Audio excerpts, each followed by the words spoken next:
Les trois sujets que je vais présenter, ce sera l'expérience de Milgram, l'existentialisme et l'architecte.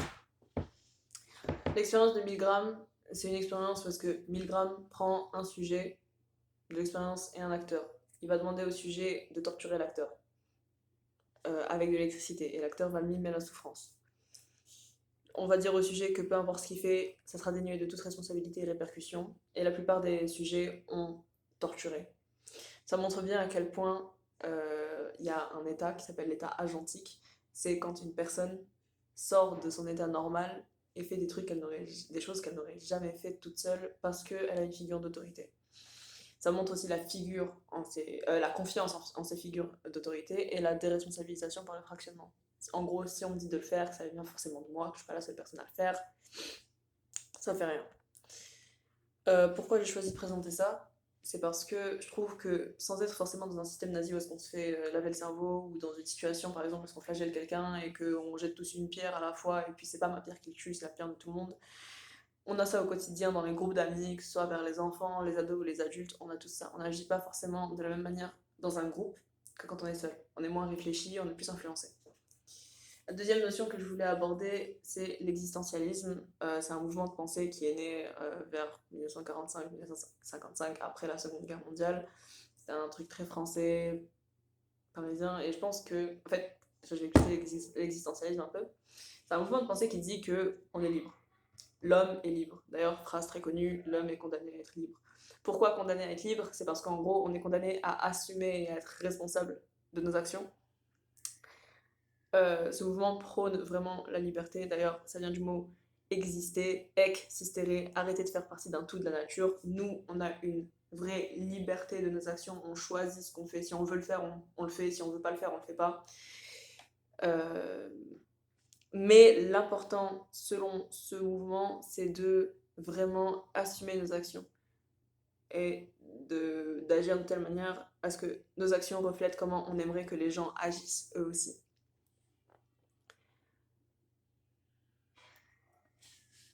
Pourquoi j'ai choisi de présenter ça? Parce qu'il y avait un exemple qui m'avait particulièrement touchée. C'était le fait que Jean-Paul Sartre ne veuille pas aller chercher son prix Nobel, qui était pourtant d'une grande valeur, euh, surtout à l'époque. Ça montre bien que, en fait, il a prouvé en quelque sorte son mouvement de pensée, vu que Jean-Paul Sartre était un grand pilier de l'existentialisme, qu'il était responsable de ses actions et que s'il voulait juste pas faire quelque chose, il ne le ferait pas. J'ai trouvé ça particulièrement beau, même si je ne suis pas une adhérente au mouvement de l'existentialisme, je ne pense pas que nous soyons libres à 100%. Ensuite, l'architecte. L'architecte, c'est un concept qui est évoqué dans l'espèce fabulatrice. Et en gros, c'est ce qui nous définit comme espèce humaine. C'est ça qui nous sépare. C'est là d'où vient le racisme. C'est là d'où vient la plupart des guerres, des violences, etc. En fait, l'architecte, c'est l'histoire de quelqu'un quand il naît. Ça vient du nom, ça vient de l'apparence, de l'ethnie, de la couleur de peau, ça vient de la culture, ça vient de tout le bagage, euh, tout le bagage de la personne avant même qu'elle n'ait de conscience ou autre de tout ça. Et c'est quelque chose qu'on absorbe avec le temps. Et donc, ça peut créer de la méfiance de l'étranger. Nous, on est les bons, eux, c'est les méchants. C'est vraiment très. Ça sépare les gens.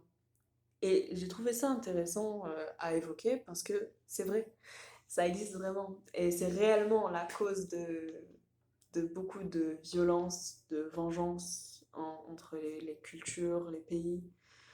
Beaucoup d'affrontements, beaucoup de violence, beaucoup de guerres.